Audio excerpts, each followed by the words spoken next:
Bonjour et bienvenue à cette édition de À télécharger. Je suis votre hôte Dave Richardson et aujourd'hui, nous recevons notre invité préféré. On a bien le droit d'en avoir une, non? Ne le dites surtout pas, Stu. Oui, vous dites cela à tous vos invités.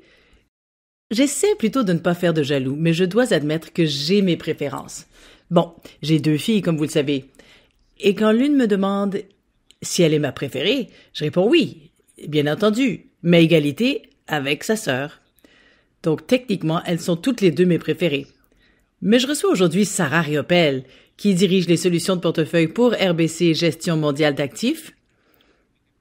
On peut mettre le titre qu'on veut, directrice générale, superwoman, peu importe, non?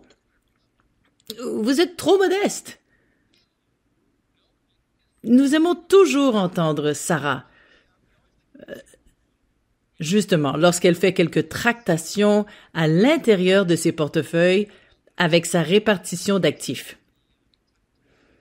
Voilà, mais je veux parler aujourd'hui de la répartition tactique des actifs dans le portefeuille. Je vous laisse nous l'expliquer. Quelle est votre répartition tactique des actifs? Comment voyez-vous les choses en ce moment et quels sont les changements que vous désirez apporter? Nous n'avons pas abordé ce sujet depuis un certain temps. Nous avons abordé les changements proprement dits, mais nous n'avons pas parlé de ce qu'on y trouve et des changements que vous y apportez. Bien sûr, tous les fonds ont une répartition stratégique des actifs qui correspond aux positions neutres et qui s'inscrit dans une perspective à très long terme. Il s'agit de savoir combien nous voulons détenir d'actions et combien d'obligations.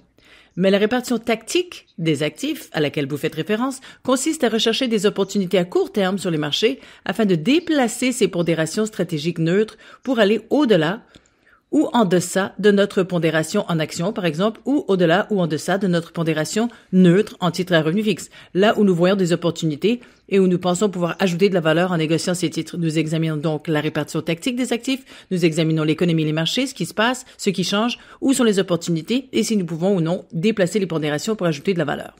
Oui, et comme nous l'avons dit ces derniers mois, vous êtes en position neutre, on va dire, depuis près de 2 ans.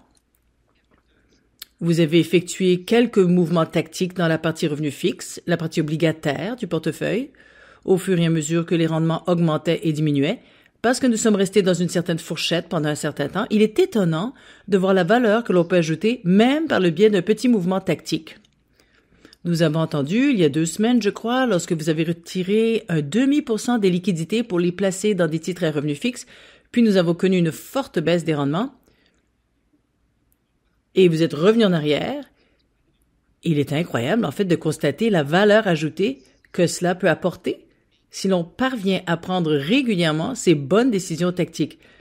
Et il n'est même pas nécessaire d'avoir raison à chaque fois. Mais si vous avez raison plus souvent qu'autrement, vous pouvez ajouter beaucoup de valeur supplémentaire pour la personne qui investit dans le portefeuille global, n'est-ce pas? C'est vrai. Depuis le début de l'année, les rendements des obligations américaines à 10 ans, par exemple, ont évolué entre 4,8% et 4,2%. Il existe donc une fourchette assez large de rendements que l'on peut négocier tactiquement. Acheter et vendre entre 4,80 et 4,20 peut donc ajouter beaucoup de valeur au portefeuille lorsque l'on négocie la répartition des actifs. En ce qui concerne les taux des actions, vous avez raison, nous sommes neutres sur les actions depuis un certain temps. Nous étions préoccupés par les valorisations, en particulier sur les marchés d'actions américains. Nous avons beaucoup parlé des 7 magnifiques et de la façon dont ils ont stimulé les rendements sur le marché des actions américaines en particulier, et les valorisations semblaient un peu trop robustes à notre goût en tout cas. Nous sommes donc restés neutres à l'égard des actions pendant un certain temps. Comme vous le savez, nous avons connu un mouvement de vente au cours des 2 dernières semaines, une correction. Il y a eu des conversations, des inquiétudes, des incertitudes et de la volatilité autour des politiques du gouvernement américain et des droits de douane en particulier. Les droits de douane sont tantôt en vigueur, tantôt ils sont supprimés, tantôt ils sont importants, tantôt ils sont faibles, tantôt sur le Canada, tantôt sur la Chine ou sur l'Europe. Enfin, c'est un peu n'importe quoi. Et avec toute cette incertitude, eh bien, vient beaucoup d'anxiété sur les marchés. C'est pourquoi le marché des actions s'est effondré. Nous sommes donc intervenus la semaine dernière et avons décidé d'augmenter notre pondération en actions pour la première fois depuis un certain temps. Je pense que c'est important, car nous attendions l'occasion de commencer à augmenter notre pondération en actions. Nous sommes convaincus qu'à long terme, nous aimerions surpondérer les actions, car nous pensons qu'à long terme, les actions vont mieux faire que les obligations. C'est pourquoi nous avons cherché une occasion d'augmenter la pondération des actions. C'est ce que nous avons commencé à voir la semaine dernière, après une vente de plus de 10% aux États-Unis, et nous avons commencé à profiter des soldes, si on veut, pour acheter des produits. Oui, c'est vrai. Et si l'on y réfléchit, cela peut être l'une ou l'autre de deux choses. Cela pourrait être le début de l'ajout et de l'accumulation d'une pondération un peu plus élevée d'actions dans le portefeuille, ou cela pourrait être quelque chose de très simple, à savoir que les actions ont baissé de 10%. Nous nous attendons à ce qu'il y ait un petit rebond, car les gens recherchent de la valeur.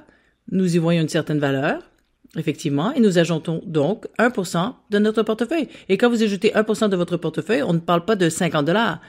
Quand vous investissez dans des actions, il peut s'agir de centaines de millions de dollars ou de milliards de dollars. Ce ne sont donc pas de petites décisions que vous prenez. Mais il se peut que vous ajoutiez 1%, puis que vous voyez les marchés se redresser quelque peu au cours des 2 semaines suivantes et que vous repreniez ce 1%. Cela peut l'un ou l'autre en fonction de l'évolution de la situation. Mais cela vous permet au moins dans une position où vous pouvez commencer à augmenter vos avoirs en actions. Je l'ai bien dit? Oui, c'est tout à fait exact. Lorsque on gère de façon tactique une répartition d'actifs, il faut continuellement réviser ses hypothèses et ses prévisions, et on ne peut pas rester fixé sur un point de vue précédent. Parce qu'en effet, demain ou la semaine prochaine, nous obtiendrons de nouvelles informations que nous devrons prendre en compte, analyser, digérer et voir comment elles influenceront nos prévisions en matière d'inflation, de croissance économique, de bénéfices, de valorisation et de rendement obligataire. Je me réserve donc le droit de changer d'avis. Voilà. Vous ne pouvez donc jamais vous asseoir sur vos lauriers et dire « Nous avons ajouté 1% aux actions, c'est le début d'une position plus importante en actions », parce que la semaine prochaine, nous pourrions obtenir de nouvelles informations qui nous feraient changer d'avis. L'important dans la gestion des portefeuilles et dans la surveillance de l'économie et les marchés, c'est de ne pas s'enfermer dans une vision unique, d'examiner plutôt constamment les données qui nous parviennent et les hypothèses que nous avons formulées et de veiller à ajuster nos positions en conséquence. Mais il s'agit d'un examen analytique et objectif. Axé sur les données, c'est vrai. Et il faut que je me mette au diapason et que j'emploie le nouveau langage à la mode. Voilà. Maintenant, je suis cool. Bon. Mais, quoi qu'il en soit, ce que je constate, c'est la façon dont les investisseurs canadiens en particulier se sont comportés. Lorsque les tarifs douaniers ont commencé à occuper le devant de la scène vers la fin du mois de janvier. Et nous avons vraiment vu beaucoup d'investisseurs canadiens adopter une position très prudente à partir de ce moment-là. Lorsque les marchés ont commencé à refléter certaines des préoccupations liées aux droits de douane, il s'agissait en partie d'une correction des valorisations élevées, dont nous avons beaucoup parlé dans d'autres épisodes, mais le marché a chuté et nous avons alors constaté une accélération des rachats ou une accélération de l'abandon du risque par les investisseurs non professionnels. Et puis, voilà, j'ai lu la note depuis le début de la semaine dernière. Lorsque vous avez pris cette décision fondée sur les données et non sur l'émotion, d'ajouter un élément à ce moment précis. J'insiste toujours sur ce point. Et ce que nous voulons faire, encore une fois, à cette émission, c'est mettre en lumière la façon dont les investisseurs professionnels pensent aux milliards de dollars qu'ils gèrent. Encore une fois, ils s'appuient sur les données et non sur des émotions lorsqu'ils prennent une décision. Et c'est parfois très difficile à faire. Parce que ce n'est pas comme s'il n'y avait pas beaucoup de choses qui se passaient en coulisses avec les droits de douane aux États-Unis et toutes sortes d'autres choses qui nous donnent envie de sauter à pieds joints dans l'eau. Pourtant, une fois de plus, les données ont dit qu'il fallait le faire, alors on l'a fait. Oui, c'est vrai. Et vous savez quoi? La certitude quant à l'avenir pousse les investisseurs et les clients à devenir très nerveux et très prudents, pensant qu'il y aura un meilleur moment pour investir plus tard. Mais il est important de savoir que pour obtenir un meilleur rendement, il faut prendre des risques. Et la plupart des clients ont besoin d'un rendement plus élevé pour atteindre leurs objectifs d'investissement, qu'il s'agisse de leur retraite ou autre. Ils doivent obtenir un rendement supérieur à celui des liquidités sur le long terme pour pouvoir atteindre les objectifs. Et comme je l'ai dit, il faut prendre un certain niveau de risque pour y parvenir. L'une des plus grandes erreurs que peuvent commettre les investisseurs est de ne pas prendre suffisamment de risques pour obtenir ce rendement. Les actions se vendent, ce qui améliore leur potentiel de rendement. et nous pouvons les acheter à un prix inférieur, ce qui nous donne un potentiel de rendement à long terme plus élevé. C'est ainsi que nous voyons les choses. C'est pourquoi nous considérons que la récente vente d'actions a été l'occasion d'acheter des produits en solde. Je pense donc que la clé du succès en matière d'investissement consiste à trouver le bon équilibre entre le risque et le rendement en fonction de ses besoins. Et je pense que beaucoup de nos investisseurs, bien qu'ils soient très inquiets de l'environnement actuel, ne trouvent probablement pas le bon équilibre entre le risque et le rendement en ce moment, s'ils sont en liquidité ou dans un portefeuille à risque zéro. Ils renoncent alors au rendement pour atteindre ce niveau de risque confortable, entre guillemets. Je ne suis donc pas sûr que ce soit le bon équilibre à l'heure actuelle. N'oubliez pas qu'en fin de compte, seuls les rendements à long terme comptent et qu'il faut survivre à une série de rendements à court terme pour y parvenir.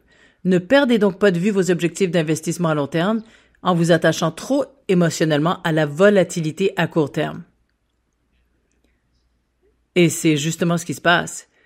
Si nous regardons les actions américaines il y a 2 semaines, par exemple, le S&P 500 aux États-Unis, à partir de ce point où les actions sont à leur valorisation actuelle et s'attendant à ce que les rendements s'écoulent au cours des 10 prochaines années, mon rendement attendu des actions américaines serait X. Maintenant, quelques semaines plus tard, le marché a chuté de 10%. Et pourtant, on s'attend toujours à atteindre le même point dans l'avenir. Par conséquent, mon rendement attendu après la chute de 10% est nettement plus élevé qu'avant la chute de 10%. C'est l'une des raisons pour lesquelles il est préférable de tirer parti de cette situation avec un peu d'argent. Oui, tout à fait. Et donc, pour répondre à votre question, il s'agit de ne pas laisser les émotions conduire les décisions. Il s'agit d'adopter une approche disciplinée, fondée sur les données et de prendre des décisions objectives sur ce qui se passe sur les marchés et de tirer parti des opportunités qui se présentent. Exactement. J'ai besoin, par exemple, d'un nouveau manteau d'hiver et d'une nouvelle paire de gants. Je vais attendre. Les soldes arrivent bientôt et je vais acheter pour l'hiver prochain. J'espère que tout le temps froid est bien derrière nous, parce qu'en novembre ou décembre de l'année prochaine, je vais mettre mon nouveau manteau, je vais mettre mes nouveaux gants, je vais avoir l'air très élégant et il va faire froid au Canada et je vais être très content. Voilà une bonne façon d'agir. Je vais acheter en solde. Lorsque l'occasion se présente, tant que vous savez qu'à long terme, avec les actions, les choses vont être très bonnes, si je peux acheter un titre à un prix légèrement réduit, un peu en solde, cela me sera utile à long terme. C'est ce que font les investisseurs professionnels. Et il faut s'en inspirer. Et vous êtes la professionnelle des professionnels. C'est pourquoi nous aimons toujours vérifier quand vous avez un changement dans la répartition des actifs. Autre chose, Sarah, nous avons beaucoup parlé l'année dernière de la première action de la Réserve fédérale, de sa première baisse des taux d'intérêt. Nous surveillons les moments où la Réserve fédérale relève les taux d'intérêt pour la première fois, après une longue période de stabilité, puis lorsqu'elle cesse d'augmenter les taux d'intérêt, et enfin lorsqu'elle commence à les abaisser, car cela envoie un signal au marché. Il s'agit donc de la première augmentation de votre pondération en actions après plusieurs baisses de cette même pondération. Considérez-vous cela comme un signal ou simplement comme l'occasion d'un mouvement tactique simplement parce que la veste et les gants sont en solde?